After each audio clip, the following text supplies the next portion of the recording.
Bila di pihak PH ni, dia ada banyak melakukan kesalahan-kesalahan itu, walaupun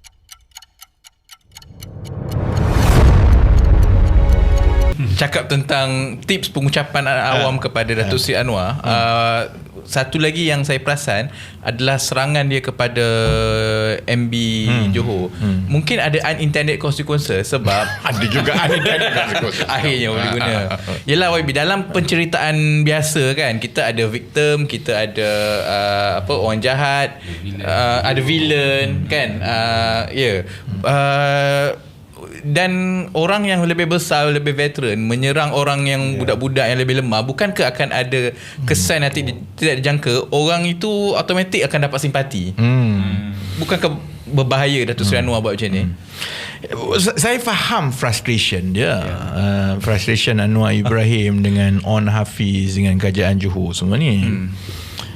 Saya pun dulu masa dalam kerajaan, saya selalu caution dia, kerana Datuk Seri Anwar ni kalau dia jumpa kawan baru, dia peluk cium gila-gila macam budaya tu bahaya. Jadi UMNO ni memang dia sudah bermain di koridor kuasa ni berpuluh tahun, dan dia tahu bahawa minta saja, senyum sana, senyum sini kan. Jadi frustration Datuk Seri Anwar itu ialah kerana dia rasa dia dah bagi melampau banyak kepada Johor. Dan memang betul sebenarnya banyak yang On Hafiz duk kata kejayaan Johor semua tu, itu sebenarnya daripada kerajaan persekutuan. Memang betul. Tak ada siapa yang boleh persoalkan CSSEZ, infrastruktur, saya pernah angkat red card dulu, takkan nak bagi semua kat Johor. Sebab kita luluskan untuk besarkan Lebuh Raya Plus, asalnya daripada Senai sampai ke Yomping, itu pun dah saya ingat 700 juta. Berlaku adil lah kepada negeri lain, tempat lain. Oh tak boleh Johor minta lagi ni, aku pun diarahkan luluskan lagi daripada Yomping tu sampai, saya ingat seterusnya the next sampai ke mana, the next kan, ke Pagoh ke apa kan. So saya dah daripada awal kata berhati-hati kan. Tapi Datuk Seri Anwar lah, Datuk Seri Anwar dia rasa dia tu gini semua kan. Jadi bila On Hafiz buat begitu, dan saya rasa kalau On Hafiz gentleman, On Hafiz patutnya tak bolehlah buat begitu, kerana sebenarnya semua itu adalah wang.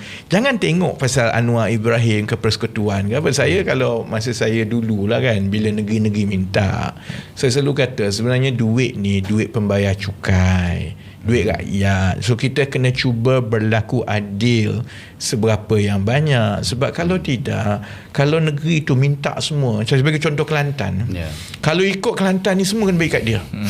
Sebab kita susah semua. Saya ayat saya betul, tapi tak adil kepada orang yang bayar cukai, duduk dekat Penang, duduk kat Selangor, duduk kat Melaka. Dia pun perlukan juga. So kita nak kena agihkan secara adil lah. So kalau macam Johor, sebenarnya dia bukan soal persekutuan ke On Hafiz ke Anwar ke apa. Duit itu duit pembayar cukai yang sepatutnya diagihkan dengan lebih adil di kawasan-kawasan lain. So sepatutnya On Hafiz kalau dia faham benda itu, janganlah politikkan lebih-lebih. So saya faham kemarahan Anwar Ibrahim sebab dia pun telajak bagi lebih-lebih ni kan. Tapi the nature of politik adalah begitu. Siapa yang Perdana Menteri kan, dan dia ada kuasa. Saya pun kadang-kadang orang selalu kritik macam itu. Kalau kita terlepas cakap, terlebih emosi, benda itu akan backfire lah. Dan itulah yang berlaku baru-baru ini. Sebab Datuk Seri Anwar dia nampak seperti membuli, kasar kan. Dan On Hafiz ni kena pada tempat dia, nampak membela negeri Johor semua kan. Dan saya rasa dia dah sampai ke satu peringkat yang memang sentimen anti-PH, anti-Anwar itu terlalu kuat. Dan On Hafiz buat apa-apa orang tak nampak dah, orang kata dia betul. So kepada On Hafiz lah, that is not going to happen all the time. Akan ada masanya yang mana bila dah tak ada sentimen itu, orang mula scrutinize setiap satu lah. Sama macam PH dululah, Ngah Koming. Kalau katakanlah 5 tahun lepas Ngah Koming pergi gantung poster atau staff dia pergi gantung poster Najib or Rosmah, orang sokong. Sebab masa tu sentimen kuat anti Najib kan. Sekarang you buat, orang kata apa buat macam ni kan. Jadi timing itu ialah is a perfect storm yang Datuk Seri Anwar walk right into it, kerana sebahagiannya sama ada dia memang emosi masa itu, sama ada dia tertekan. Sebenarnya yang Dato' On Hafiz yang dianggap sombong kan, sebab dia tak nak duduk semeja dengan DAP pada awalnya. Ni awal-awal tu. Nanti PMX masuk, dia tukar pula dia persepsi reverse tu. ni. Dia reverse. Dia jadi lagi sombong. Nanti Dato' On kata, mereka kata saya kecil, Tak cerdik. tak tinggi. So awal-awal tu DAP agak confident to turn things around lah, kerana bila On Hafiz kata dia tak nak duduk semeja dengan DAP tu, nampak dia begitu sombong kan. Tapi yalah, dia macam main bola England lawan dengan Argentina. Dia dynamic setiap minit. Jadi bila di pihak PH ni, dia ada banyak melakukan kesalahan-kesalahan itu. Walaupun my view ialah sebenarnya itu semua itu sebenarnya dah dia tidak mengesani sangat dah keputusan pilihan raya. I think memang keputusan itu telah dibuat sebelum awal. Kalau tengok pre-poll tu pun memang dengan Melayu tu UMNO BN punya lead tu commanding 37%. And in fact dengan Chinese pun sebelum masuk polling, sebelum masuk campaign pun memang undi dia dah 26%. And undi 26% Chinese BN tu kekal sampai ke sudah lah. So in that sense memang Johor agak unik lah. Dia memang sentimen itulah kan. Cuma dia kata tu kan, Menteri Besar tak cerdik.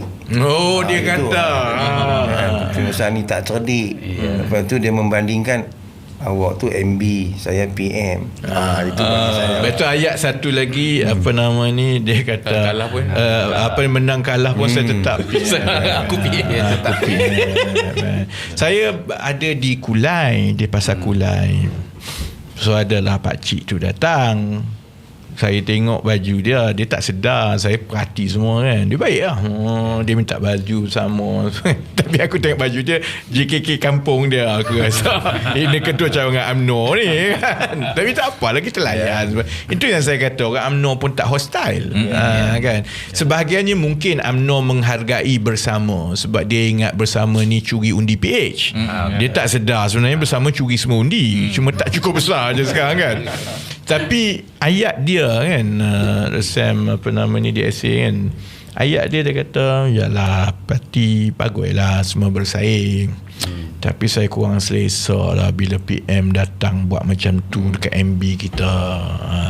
Walau macam mana pun dia MB kita, dia MB Johor kan.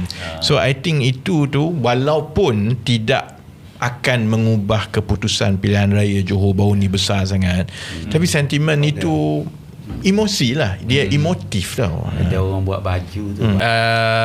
YB dah sebut tadi apa yang bersama dapat dari hilang semua deposit 15 kursi. Kita bina jentera dalam seminggu. Kita ada 1 juta rakyat yang menonton dan 315,000 yang baru.